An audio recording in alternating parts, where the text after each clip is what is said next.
सत्ताधार नाम है। वाह वाह वाह वाह सैयद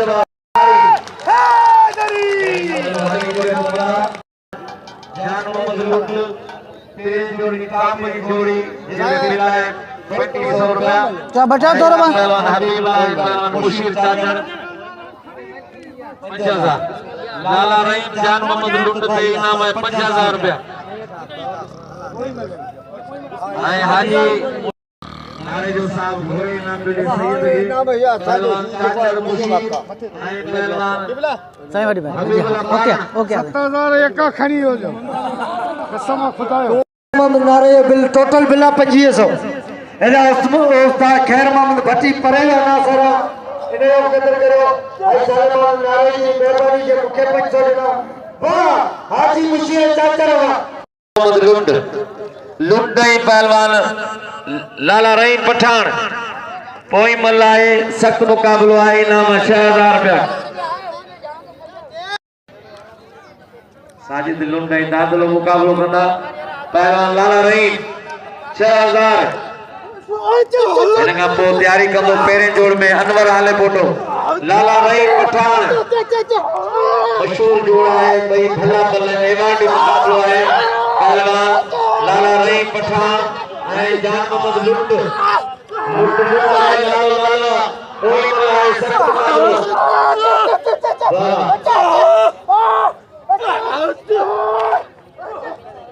वाह वाह अभी मेहरबानी साहब जी 500 रुपए नाम ने अनाउंस दे बड़ी मेहरबानी।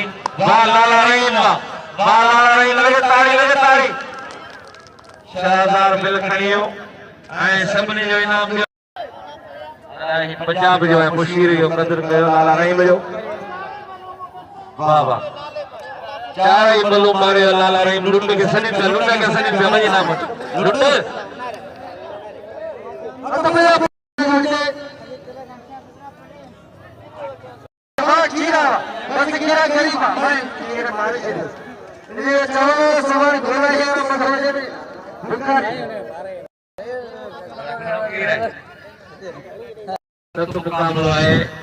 हेलो भाई सेठ अता खान पठान हाजी अहमद जंगेजो दरगाह जा गाजी नशीन अब्बास बा गुलाम जंगेजो नसार अहमद जंगेजो सेठ गुल मोहम्मद जंगेजो वडो खलीफो असाजो वडो भा खलीफो मोहम्मद जेके हिन दरगाह जा गाजी नशीन मेले जा मालिकन ऐं अल्लाह जी वॾी महिरबानी ही जेको कुछ सहकार थियो आहे अल्लाह पाक हुनखे वॾी हयात ॾे। रईस मोहम्मद अली खान जंगेजो जो ऐं जे वालो साहिब हिन मेले खे रोशन कंदो अल्लाह जी महिरबानी थी आहे जे हुनजा साहिबज़ादा अॼु हिते मौजूदु आहिनि।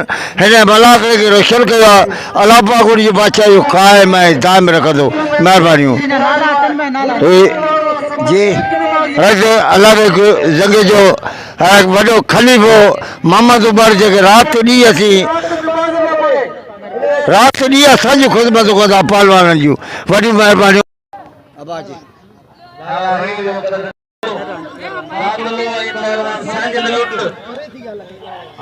ही असांजो हाजी सालिम अहमद नारे जो उन सां गॾोगॾु असांजो भाउ ॼामोट जीरो वेठल ऐं हे मेले खे 4 चंड जी लॻाऊं आहे असांजूं पहलवाननि जूं ऐं ग़रीबनि जे द्वार सां अल्लाह पाक इन खे गुले गुरदार रोशन कंदो।